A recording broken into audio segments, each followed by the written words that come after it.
Market Mantra, Market Mantra, Market Mantra, Market Mantra, Market Mantra,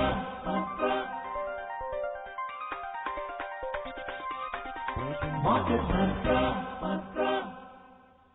A very good evening, listeners, and welcome to another edition of Market Mantra, in which we give you a complete update on the economic, business and stock market news of the day. And today being Sunday, we'll also be taking calls from you, our listeners, on mutual fund and related issues. You can call us on 2331 4444, 2371 7106 and 2371 7117. If you're calling from outside Delhi, please prefix the STD code that's 011 before the numbers. I'm Ranga Bashiyam, and with me is my co-anchor in Hindi, Manoj Pathak. नमस्कार, market मंत्र की ताजा अंक में आपका स्वागत है। आज रविवार है और रविवार के दिन कारोबारी खबरों पर चर्चा के साथ साथ हम खास तौर से म्यूचुअल फंड पर चर्चा किया करते हैं और आपको भी आमंत्रित किया करते हैं हमसे सवाल पूछने के लिए। आप पूछना चाहते हैं हमसे म्यूचुअल फंड से जुड़ा हुआ कोई भी सवाल तो डायल कीजिए 2331-4444, 2371-7106 या फिर 2371-7117। हमारे साथ खबरों पर चर्चा और आपके सवालों का जवाब देने के लिए आमंत्रित हैं म्यूचुअल फंड के जाने माने विशेषज्ञ धीरेन्द्र कुमार। धीरेन्द्र जी, कार्यक्रम में आपका स्वागत है। धन्यवाद मनोज जी। आइए शुरुआत करते हैं अंग्रेजी में हेडलाइन से, जिसे लेकर मौजूद हैं रंगावाश्यम। Thank you, Manoj. The top stories. A small positive economic growth in 2020-21 may not be ruled out, says a paper co-authored by former RBI Governor C. Rangarajan. Foreign funds pull out a net 900 crore rupees from domestic capital markets in the first 4 trading sessions of this month. And Gujarat Cooperative Milk Marketing Federation plans to invest around 1,000 crore rupees over the next 2 years in milk processing plants. भारतीय reserve bank के पूर्व governor सी रंगराजन के साथ लिखित एक शोध पत्र में वर्ष 2020-21 के दौरान आर्थिक वृद्धि दर में थोड़ी सी सकारात्मक बढ़ोतरी की संभावना जताई गई। फॉरेन फंड्स ने भारतीय पूंजी बाजार से सितंबर महीने के 4 कार्य दिवसों में 900 करोड़ रुपए से अधिक की निकासी की और Gujarat cooperative milk marketing federation ने अगले 2 वर्षों के दौरान दुग्ध प्रसंस्करण संयंत्रों के विकास के लिए लगभग 1000 करोड़ रुपए की निवेश की योजना बनाई।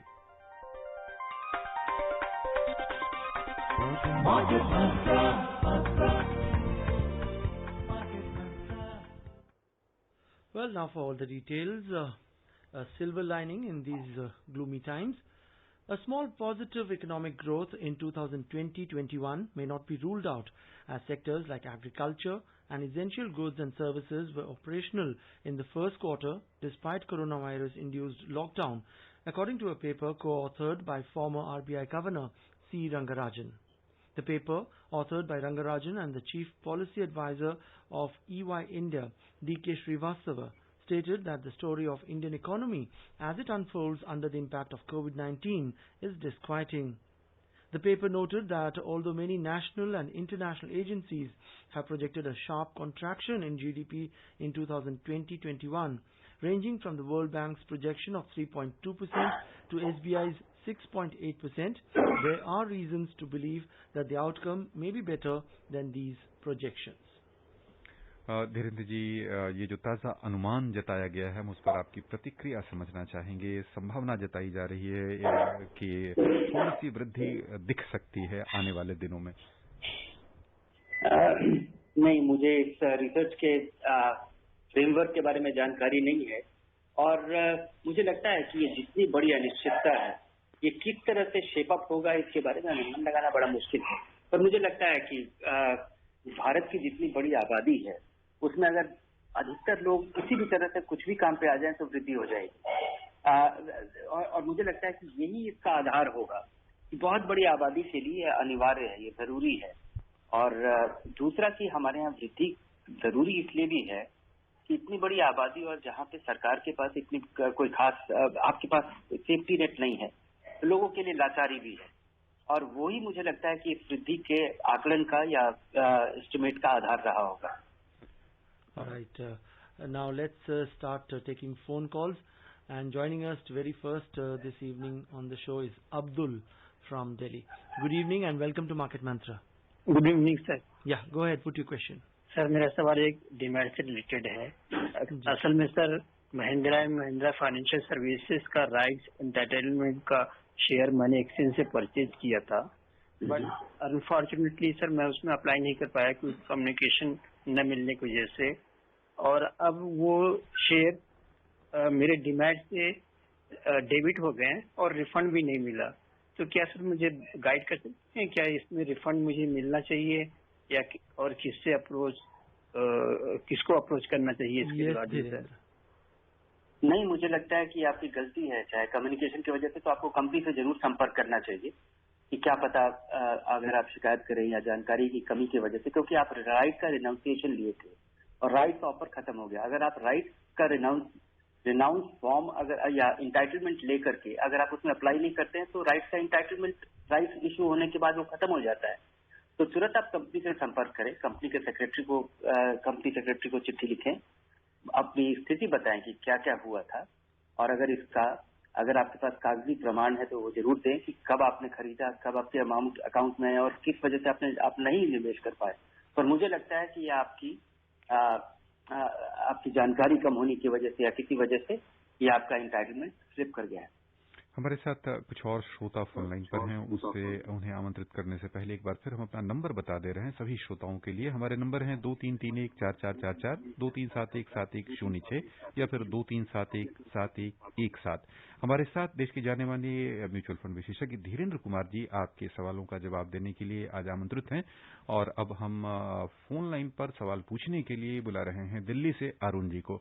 अरुण जी, बहुत बहुत आपका स्वागत, सवाल पूछिए। नमस्कार वीरेंद्र जी, मैं ये जानना चाह रहा था कि कुछ डीमैट अकाउंट में म्यूचुअल फंड लेने से कुछ एडवांटेज होता है, क्या हम लोन ले सकते हैं या क्या डीमैट अकाउंट के थ्रू ही जाना चाहिए? धन्यवाद। नहीं, डीमैट अकाउंट के थ्रू म्यूचुअल फंड में निवेश करने का कोई खास फायदा नहीं है।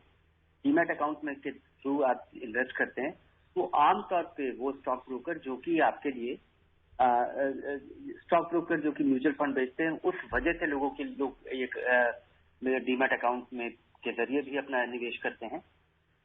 जहां तक लोन लेने की बात है, आप डीमैट अकाउंट में के जरिए लें या बिना डीमैट अकाउंट के लें, आप लोन ले सकते हैं। कोई भी बैंक आपके पास अगर म्यूचुअल फंड का होल्डिंग है तो उसको कोलैटरल लेकर के आपको निवेश करता है, तो कोई खास फायदा नहीं है।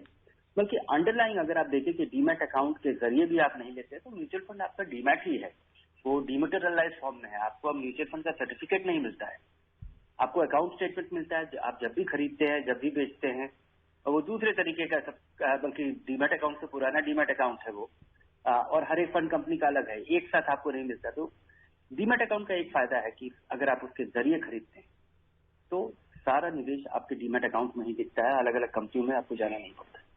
Right. Let's take our next caller. We are joined by Suresh from Noida. Good evening and welcome to the program. So good evening. मेरा मार्केट मंत्र टीम को नमस्कार। मेरा धीरेन्द्र जी से दो प्रश्न हैं। मैं एक सीनियर सिटीजन हूँ और मैंने म्यूचुअल फंड में लगभग 25 से 30 लाख रुपया इन्वेस्ट किया हुआ है, जो कि मोस्टली डाइवर्सिफाइड इक्विटी फंड में है और लगभग 20% एग्रेसिव हाइब्रिड फंड में है। तो मेरी एज के हिसाब से क्या ये बहुत ज्यादा है, और मुझे इसको अगर कम करना है तो कैसे करना चाहिए? क्या लमसम इक्विटी से डेट में जाना चाहिए या ग्रेजुअली एसटीपी के थ्रू जाना चाहिए? दूसरा प्रश्न है सर, ये large and mid cap fund और मल्टी कैप फंड, ये दोनों में क्या अंतर है और इसमें कौन सा बेहतर है लॉन्ग टर्म इन्वेस्टमेंट के लिए? धन्यवाद। ये जो आपका 27 लाख रुपए म्यूचुअल फंड में लगा है, अधिकतर पैसा मल्टी कैप फंड में लगा है, 30% हाइब्रिड में लगा है, ये ज्यादा है या कम है, ये तो पूरे कॉन्टेक्स्ट में ही समझा जा सकता है कि आपका दूसरा निवेश क्या है, क्या आपको पेंशन मिलेगा, क्या आप कब रिटायर, आप सीनियर सिटीजन हैं। अगर इस पैसे से आपको किसी तरह की इन्वेस्टमेंट के रिटर्न की जरूरत नहीं है। आप रिटायर भले ही हो चुके हैं, पर किसी वजह से आपका कोई आमदनी का जरिया है, चाहे वो पेंशन हो, रेंटल इनकम हो, तो ये ठीक है। तब भी मुझे लगता है कि आपके जैसे सीनियर सिटीजन को या अधिकतर लोगों को जिसका पैसा एक बार इकट्ठा हो चुका है, उनका सारा पैसा इक्विटी में नहीं होना चाहिए। कम से कम 1/3 पैसा आपका फिक्स्ड इनकम में हो। इसको कैसे करें? हमेशा निवेश अपना धीरे धीरे करें, क्योंकि एक साथ पैसा जब आप लगाते हैं या एक साथ आप जब निकालते हैं तो बड़ा अफसोस होता है। अगर इसको थोड़ा सिस्टम मेथोडिकल तरीके से करना चाहिए। लेकिन ये पूरा पैसा आपका होना चाहिए, नहीं होना चाहिए, इसके लिए मुझे लगता है आपको ज्यादा बारीकी से सलाह की जरूरत होगी कि इन आमदनी की जरूरत है या नहीं है। आइए चलें कोलकाता से हमारे साथ हैं प्रशांत जी, बहुत बहुत आपका स्वागत। सवाल पूछिए। हाँ, हेलो सर। जी, आप जुड़ चुके हैं। गुड इवनिंग सर, आप लोगों का सबको सर। जी, स्वागत आपका। हाँ सर, एक्चुअली एट प्रेजेंट मेरा जो 4 फंड है sir, Axis mid cap ji, Axis mid cap, mid asset tax saving fund and US opportunity fund. Okay sir ji. तो मैंने तो रिस्क लेने के लिए तो रेडी हूँ, तो उसके लिए सर स्मॉल कैप लेना चाहिए, एसबीआई स्मॉल कैप और एक्सिस स्मॉल कैप।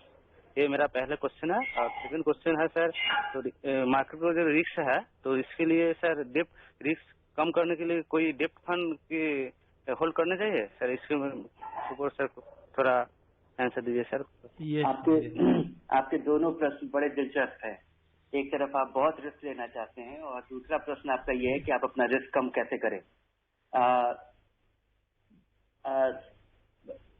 10 साल के लिए अगर आप निवेश कर रहे हैं, धीरे धीरे इन्वेस्ट कर रहे हैं, और बाजार जब डूब भी जाए तब भी आप पैसा नहीं निकालेंगे, तो जरूर स्मॉल कैप में पैसा लगाइए। और आपने जो 2 फंड का नाम बताया वो अच्छे फंड है, लेकिन अच्छे फंड हमेशा अच्छे नहीं रहते हैं, और कई बार बुरे फंड अच्छा हो जाते हैं, कई बार अच्छे फंड एवरेज हो जाते हैं। तो आप बाजार से जुड़ा हुआ कोई भी निवेश आप निवेश करके आप निश्चिंत नहीं हो सकते। आपको साल 2 साल 3 साल पे एक बार देखना पड़ेगा कि जिस वजह से आपको लग रहा था कि ये फंड अच्छे हैं, वो कारण अभी भी बरकरार है, अभी भी वो अच्छे हैं, नहीं तो बदलाव करना पड़ेगा। तो स्मॉल कैप में लगाइए, 10 साल के नजरिए से लगाइए, धीरे धीरे लगाइए और नजर बना के रखिए। रिस्क कम करने के लिए फिक्स्ड इनकम आपके पोर्टफोलियो को स्टेबिलिटी देता है। कितना फिक्स्ड इनकम में लगाए? बिल्कुल ना लगाए। अगर पैसा इकट्ठा होना शुरू हुआ है अभी, तो 1/3 पैसा, अगर थोड़ा पैसा इकट्ठा हो गया है, तो रिटायरमेंट के करीब आप आ रहे हैं। ज्यादा आप अगर विचलित होते हैं तो आधा अपना पैसा इक्विटी और फिक्स्ड इनकम में कर लीजिए। फिक्स्ड इनकम एलोकेशन बढ़ाना, इस फिक्स्ड इनकम के लिए भी अनिश्चितता का दौर है, लेकिन ये अनिश्चितता इक्विटी की अनिश्चितता से बहुत कम होता है। अगर आप देखें कि डेट फंड का जो क्राइसिस है, उसमें 2-4% का गिरावट उस फंड के लिए बड़ा नुकसानदेह होता है और लोग घबरा जाते हैं, और वहां पे वो ऐसी उम्मीद नहीं होती। इक्विटी फंड्स में 5-10% का गिरावट काफी आम है। तो पोर्टफोलियो के स्टेबिलिटी के लिए, अपने निवेश के स्टेबिलिटी के लिए आपको फिक्स्ड इनकम में बढ़ाना ही आपका विकल्प है, और वो कैसे मेथोडिकली कर पाए, तो यही है आपके लिए। आइए चले ठाणे से हमारे साथ हैं आदित्य, स्वागत आपका। सवाल पूछिए। सर, मेरा पहला सवाल ये है कि जिस सभी ने नए मार्जिन के रूल्स लागू किए हैं, आपको क्या लगता है कि क्या? मेरे 3 सवाल एक्चुअली में, आप सवाल सुनकर फिर फोन काटिए पहले। तो पहला सवाल मेरा ये है कि जो सभी ने नया रूल लागू किया है मार्जिन का, उससे म्यूचुअल फंड के रिटर्न पे कितना ज्यादा इम्पैक्ट पड़ेगा? दूसरा सवाल मेरा ये है कि सडन क्रैश हुआ है मार्केट में फ्राइडे को, तो आपको क्या लगता है मार्केट वापस से जो मार्च लेवल पे कब पहुंचेगा? और तीसरा सवाल मेरा ये है कि Aditya, I think there's a lot of disturbance in the line. Yeah, a noisy connection. Yes. But the question which I could make out, अब ये जो सभी ने जो मार्जिन का जो नियम बदला है, उसका म्यूचुअल फंड के रिटर्न पे कुछ फर्क नहीं पड़ेगा। हाँ, इसका बाजार पे जो असर पड़ेगा और उसका असर म्यूचुअल फंड पे भी पड़ेगा, लेकिन मुझे लगता है कि ये सारा जो असर है वो टेम्पररी होगा, क्योंकि इससे बड़े बड़े बदलाव और जो सेबी ने बदलाव किया है, इससे डे ट्रेडर को फर्क पड़ेगा। इसके वजह से ब्रोकर के लिए ऑपरेटिंग हेडेक या जो बदलाव है, जिसकी वजह से लोगों को बड़ी समस्या हुई है कि अगर कोई बेचता भी है तब भी 20% पैसा मार्जिन होना चाहिए। तो लोगों को इसकी तैयारी करनी पड़ेगी, लोग इसके आदी नहीं हैं। और खासकर और ऑनलाइन जरिए से जितने इन्वेस्टर्स थे, स्टॉक्स में भी थे, उन्हें तो फर्क पड़ता ही नहीं है, क्योंकि ये सब कुछ वहां पे पहले से किया जा चुका है। ये ऐसा होता ही है। अगर आप 1 लाख रुपए का शेयर खरीदने जाए तो पहले आपके खाते में 1 लाख रुपया ब्रोकर को ट्रांसफर करना पड़ता है, तभी आप खरीद सकते हैं। तो ऑनलाइन ऑपरेटिंग फ्रेमवर्क ऐसा है जहां पे ये सब नियम पहले से थे। अब थोड़ा बदलाव हुआ है कि जो बहुत सारे लोग फोन के जरिए अपना ऑर्डर प्लेस करते हैं, बहुत सारे लोग ब्रोकर को जानते हैं, बहुत साल से ब्रोकर उनसे चांस लेता है और उनसे मार्जिन नहीं लेता है, और उनके डीमेट अकाउंट में अगर इतना बैलेंसेस है सिक्योरिटीज का तो वो मान के चलता था। तो अब कैश में वो मार्जिन होना चाहिए। तो म्यूचुअल फंड से इसका खास फर्क नहीं पड़ेगा। Right. Let's move on and take our next caller. We have Pradeep joining us from Haryana. Good evening and welcome to Market Mantra. नमस्कार जी। नमस्कार जी, सवाल पूछिए। और मेरा क्वेश्चन ये है, पहले तो आपको मेरा प्यार भरा नमस्कार पूरी टीम को। नमस्कार जी। जी, और मैं आपसे निवेदन करूंगा सर, जो भी क्वेश्चन मैं करूं कृपया उसको हिंदी में उत्तर दीजिएगा। जी हाँ। हाँ जी, तो उत्तर मेरा ये है, प्रश्न ये है सर, जैसे कि मैंने प्रधानमंत्री आवास योजना में अप्लाई किया हुआ है और जो पेमेंट 10% की मैंने पेमेंट कर दी है और अभी आया हुआ है दूसरी पेमेंट का, तो कस्टमर उसको रिफंड करवाना चाहे तो क्या वो हो सकता है? एक तो क्वेश्चन मेरा ये है। जी जी, प्रदीप जी, वैसे आप जानते होंगे ये जो कार्यक्रम है इसमें हम म्यूचुअल फंड्स पे चर्चा करते हैं। और इस बारे में मुझे जानकारी है भी नहीं कि अगर आपने ऑपरेटिंग रूल्स क्या है प्रधानमंत्री आवास योजना के लिए, कि अगर आपने 10% पैसा जमा कर दिया है और आप अपना विचार बदल चुके हैं तो उस पैसे को वापस कैसे लिया जाए, इसके बारे में मुझे जानकारी नहीं है। अपने सभी श्रोताओं से हम आग्रह करना चाहेंगे कि आज का दिन विशेष रूप से म्यूचुअल फंड के लिए आरक्षित आप समझ लें और इसके अलावा दूसरा सवाल ना पूछें। सोमवार के दिन और शनिवार के दिन 2 हमारे ऐसे दिन हुआ करते हैं जिनमें अर्थनीति, कारोबार या इस तरह के जो आपके दूसरे सवाल हैं उन्हें हम आमंत्रित करते हैं। आज केवल म्यूचुअल फंड से संबंधित ही सवाल हमसे पूछें। आइए खबरों का सिलसिला आगे बढ़ाते हैं।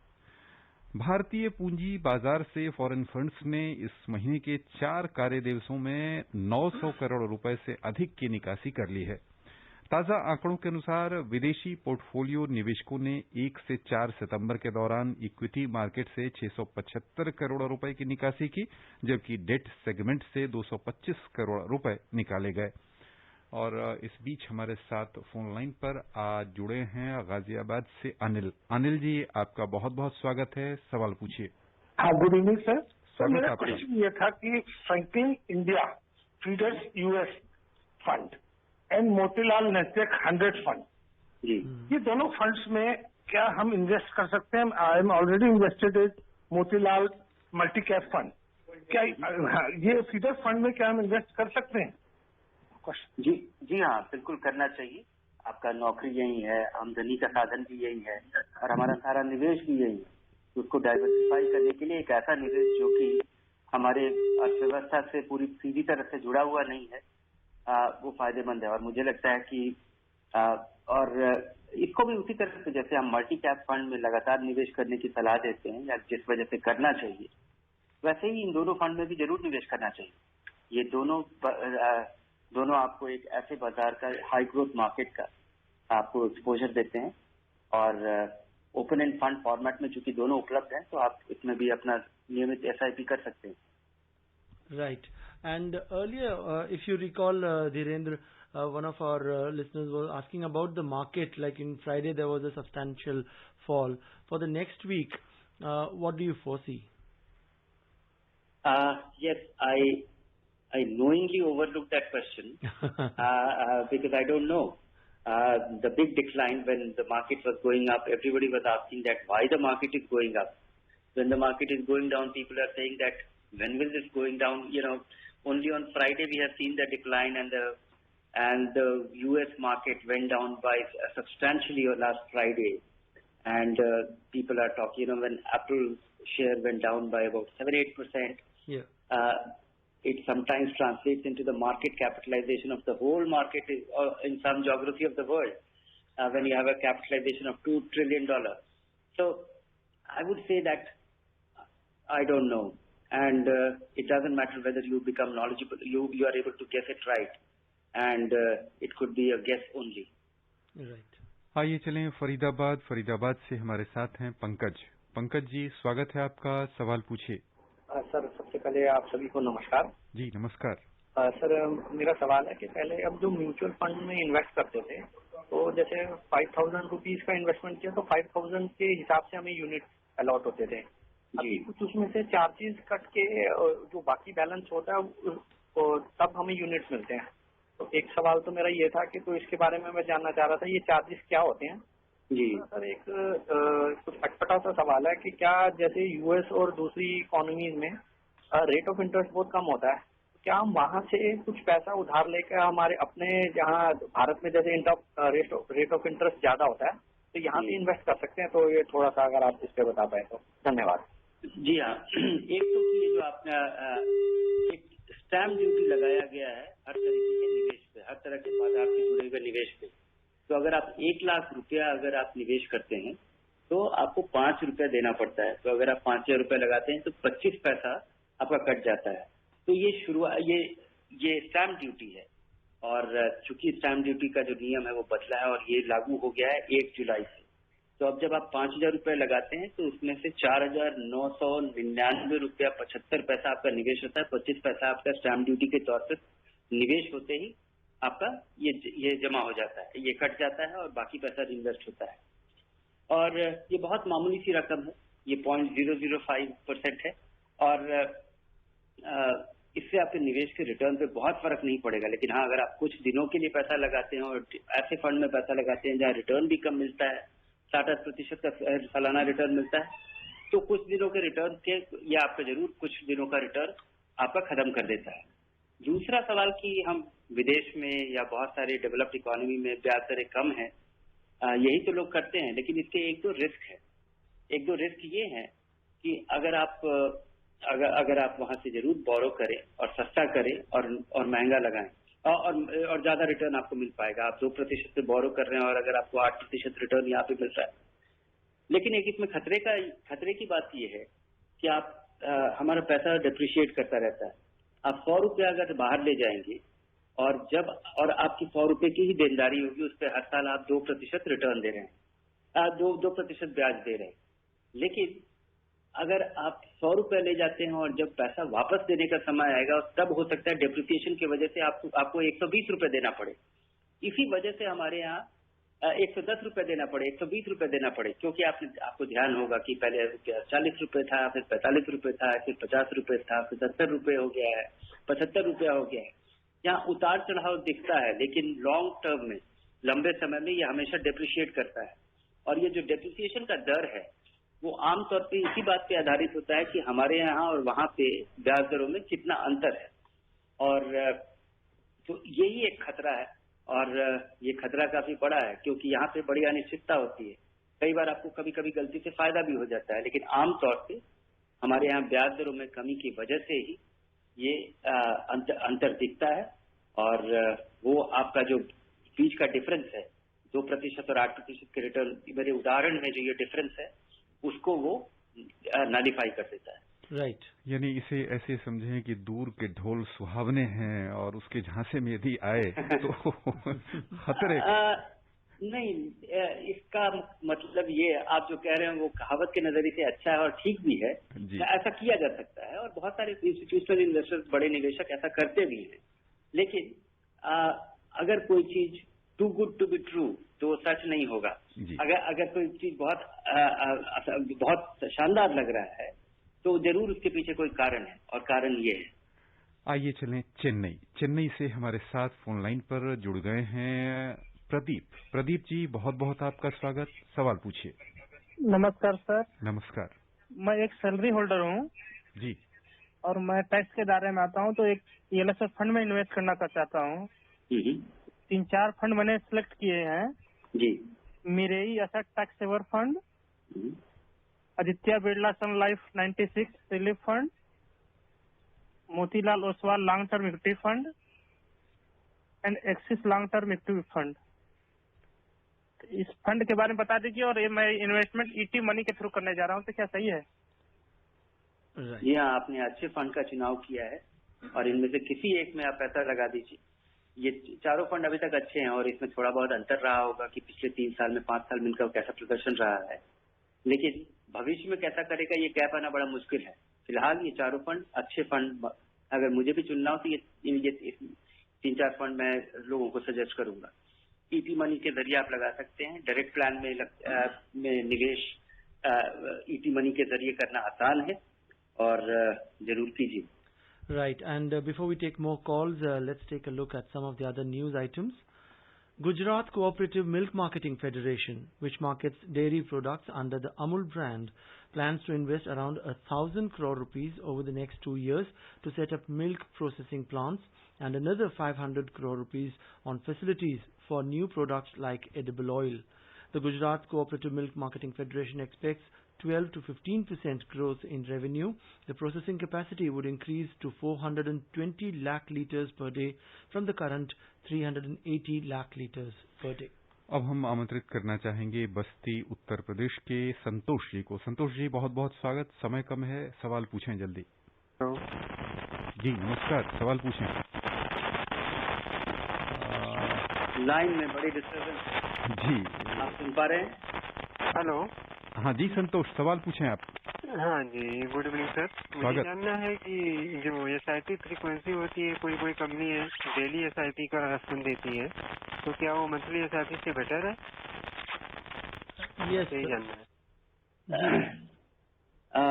एसआईपी करना ये आपके लिए जरूरी है, क्योंकि जब आप ये बहुत एक तरह से कई बार एसआईपी करने से चाहे किसी भी पीरियोडिसिटी पे करें, हो सकता है नुकसान होता है। कई बार अगर बाजार केवल लगातार बढ़ता रहे और आप एसआईपी कर रहे हैं। एसआईपी अपने एंजाइटी मैनेजमेंट का एक जरिया है और एसआईपी को कोई ऐसा खास गुर न समझे।